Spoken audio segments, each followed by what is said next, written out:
1973 کے آئین میں نگران وزیر اعظم کے تقرر کی کوئی شق شامل نہیں تھی، لیکن جولائی 1977 میں مارشل لا کے RCO کے اجرا کے بعد نگران وزیر اعظم اور نگران حکومت کا تصور متعارف کروایا گیا۔ سینئر صحافی عباد الحق کی ایک رپورٹ کے مطابق 8ویں نگران وزیر اعظم انوار الحق کاکڑ دوسرے سینیٹر ہیں جو اس عہدے پر نامزد ہوئے۔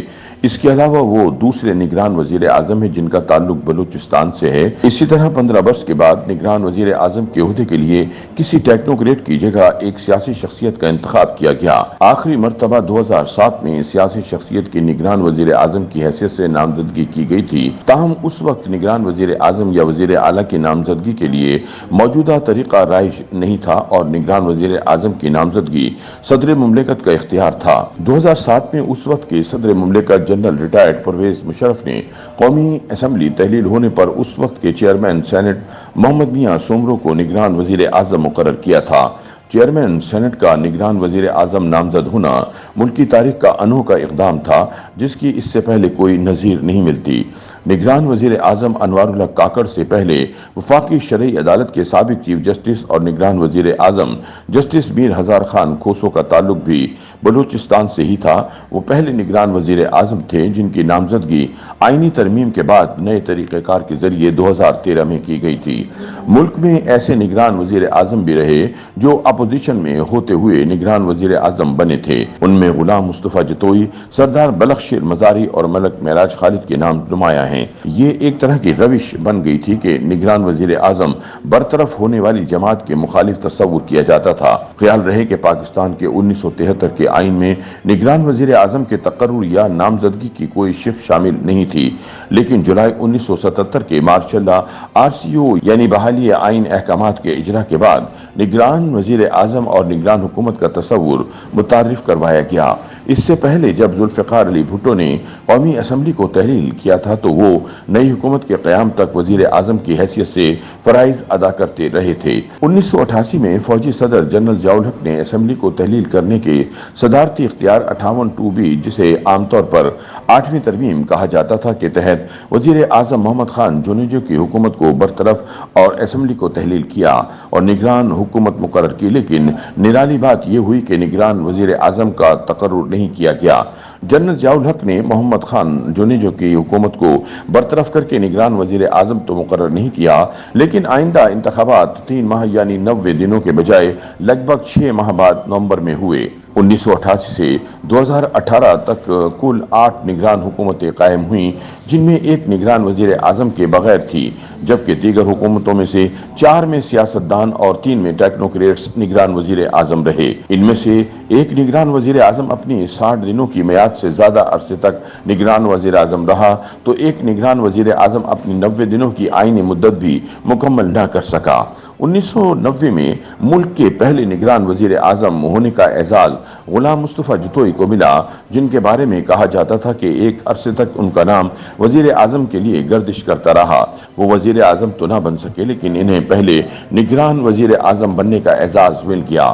1993 میں صدر مملکت غلام اسحاق خان نے میعاد مکمل ہونے سے پہلے ہی نواز شریف کی حکومت کو ختم کر کے نگران حکومت بنائی۔ ماضی کی روش کو برقرار رکھتے ہوئے اس مرتبہ بھی ختم ہونے والی حکومت کے مخالفین کی نگران حکومت بنائی گئی، لیکن اس مرتبہ یہ موقع بے نظیر بھٹو کو ملا۔ نگران کابینہ میں ان کے شوہر آصف علی زرداری کو وزیر کا قلمدان ملا اور بلخ شیر مزاری نگران وزیر اعظم بنے۔ سردار بلخ شیر مزاری کی سربراہی میں قائم وفاقی نگران حکومت کو تشکیل پائے صرف 5 ہفتے ہی ہوئے تھے کہ chief justice of Pakistan justice Naseem Hasan Shah کی سربراہی میں قائم فل بینچ نے نواز شریف کی حکومت کو بحال کر دیا اور نگران حکومت اس عدالتی فیصلے کے ساتھ ہی ختم ہو گئی، یعنی یہ نگران حکومت 1.5 ماہ سے بھی کم عرصہ رہی۔ حکومت بحالی کے بعد صدر مملکت غلام اسحاق خان اور بحال ہونے والے وزیر اعظم نواز شریف کے درمیان تعلقات معمول پر نہ آ سکے۔ آخرکار صدر مملکت غلام اسحاق خان اور وزیر اعظم دونوں مستعفی ہوئے، تمام اسمبلیاں توڑ دی گئیں، چیئرمین سینٹ قائم مقام صدر بنے اور نیوٹرل نگران وزیر اعظم معین قریشی کو بیرون ملک سے درآمد کیا گیا جو ایک ٹیکنوکریٹ تھے۔ آج بھی ان کے بارے میں جب بھی بات ہوتی ہے تو یہی کہا جاتا ہے کہ وہ ایک امپورٹڈ وزیر اعظم تھے۔ مخالف جماعت سے تعلق رکھنے والی شخصیت کو نگران وزیر اعظم بنانے کی جو روش معین قریشی کی نگران وزیر اعظم بننے سے وقتی طور پر رک گئی تھی، وہ 1996 میں پھر سے شروع ہو گئی۔ بے نظیر بھٹو کے قریبی ساتھی جنہیں وہ فاروق بھائی کہتی تھیں، انہوں نے نومبر 1996 میں بے نظیر بھٹو کی حکومت کو رخصت کر دیا۔ سردار فاروق لغاری نے ذوالفقار علی بھٹو اور بے نظیر بھٹو کی وزارت عظمیٰ کے دوران اسپیکر قومی اسمبلی رہنے والے ملک معراج خالد کو نگران وزیر اعظم بنایا۔ جنرل ریٹائرڈ پرویز مشرف آخری صدر مملکت تھے جنہوں نے اپنے اختیارات کو استعمال کر کے اس وقت کے چیئرمین سینٹ محمد میاں سومرو کو نگران وزیر اعظم بنایا۔ وہ بھی ایک طرح سے اپوزیشن مخالف نگران وزیر اعظم تصور کیے جاتے تھے۔ چیئرمین سینٹ کا نگران وزیر اعظم نامزد ہونا ملک کی تاریخ کا انوکھا اقدام تھا جس کی اس سے پہلے کوئی نظیر نہیں ملتی۔ 18ویں ترمیم میں نگران حکومت کی تشکیل کا طریقہ کار تبدیل ہوا۔ اب وزیر اعظم اور اپوزیشن لیڈر مل کر نگران وزیر اعظم کے تجویز کردہ ناموں پر غور کرتے ہیں۔ ان پر اتفاق نہ ہونے پر معاملہ پارلیمانی کمیٹی کے سپرد کر دیا جاتا ہے اور یہاں ناکامی کی صورت میں الیکشن کمیشن نگران وزیر اعظم کا چناؤ کرتا ہے۔ پہلی مرتبہ اس ترمیم پر 2013 کے انتخابات میں عمل کیا گیا، لیکن اس وقت حکمران جماعت پیپلز پارٹی اور حزب مخالف کی جماعت مسلم لیگ نون کے درمیان نگران وزیر اعظم کے نام پر اتفاق نہیں ہو سکا تھا اور یہ معاملہ پارلیمانی کمیٹی سے ہوتا ہوا الیکشن کمیشن نے وفاقی شرعی عدالت کے سابق چیف جسٹس میر ہزار خان کھوسو کو نگران وزیر اعظم نامزد کر دیا۔ 2018 میں ملکی تاریخ میں یہ پہلی بار ہوا کہ وزیر اعظم اور اپوزیشن لیڈر نے باہمی مشاورت سے پہلے ہی مرحلے میں نگران وزیر اعظم کا انتخاب کر لیا۔ مسلم لیگ نون سے تعلق رکھنے والے وزیر اعظم شاہد خاقان عباسی اور پاکستان پیپلز پارٹی کی اپوزیشن لیڈر خورشید شاہ نے سابق چیف جسٹس پاکستان جسٹس ناصر الملک کے نام پر اتفاق کیا تھا اور نامزدگی کا یہ عمل پہلے ہی مرحلے میں اتفاق رائے سے مکمل ہو گیا تھا۔ تاہم پاکستان کے 8ویں نگران وزیر اعظم انوار الحق کاکڑ اس حوالے سے منفرد ہیں کہ ان کا نام قیاس آرائیوں پر مبنی کسی فہرست میں شامل نہ تھا۔ میڈیا پر گردش کرنے والے 1 درجن کے قریب ناموں میں انوار الحق کاکڑ کہیں نظر نہیں آئے۔ 2013 اور 2018 میں 2 ٹیکنوکریٹس کو نگران وزیر اعظم بنانے کے بعد اب ایک سیاسی شخصیت سینیٹر انوار الحق کاکڑ کو نگران وزیر اعظم بنایا گیا ہے۔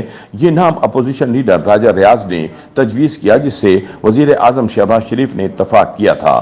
یہ بھی پہلی مرتبہ ہوا کہ ماضی کی طرح دیگر نام منظر عام پر نہیں آئے اور یہ معلوم نہ ہو سکا کہ دیگر کون کون سی شخصیات کے نام باقاعدہ طور پر نگران وزیر اعظم کے لیے زیر غور تھے۔ گزشتہ حکومت میں شامل جماعت پیپلز پارٹی کے کچھ رہنماؤں نے نئے نگران وزیر اعظم کے انتخاب پر اظہار تحسین تو کیا ہے، مگر کچھ لوگوں نے ہلکے پھلکے انداز میں شکوہ بھی کیا ہے۔ YouTube پر گوگلی نیوز دیکھنے کے لیے youtube.com کی سرچ بار میں googly news T V type کریں۔ گوگلی نیوز کے پیج پر سرخ رنگ کے سبسکرپشن والے بٹن پر کلک کرنا نہ بھولیے۔ YouTube پیج پر اپلوڈ ہونے والی ویڈیوز سے باخبر رہنے کے لیے بیل آئیکن پر کلک کیجیے۔ آپ کو ہر نئی ویڈیو کے بارے میں نوٹیفیکیشن موصول ہو جائے گا۔